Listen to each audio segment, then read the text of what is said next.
Erimni birini ikki qildim. Menga uylanib boyib ketdi, o'ynashiga mashina olib beribdi. Umrimchi, menchi, qadrimchi alam qiladi. Haqqimni talab qilaman, bundan keyin mening qadrimni bilaman deysiz, lekin talab qilib topganingiz faqatgina kaltagidan nariyog'iga o'tmaydi. Chunki siz eringiz uchun xizmat qiluvchi jonivorga aylanib bo'lgansiz.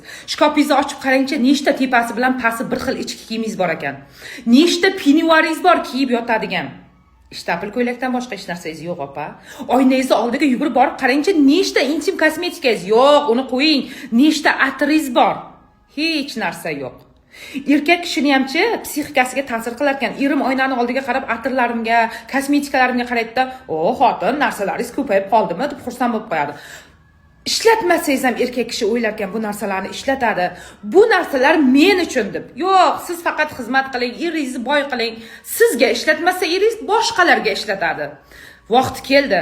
Hatya ichki kiyimlarni, pinivarlarni chiroyli qilish vaqti keldi, opam.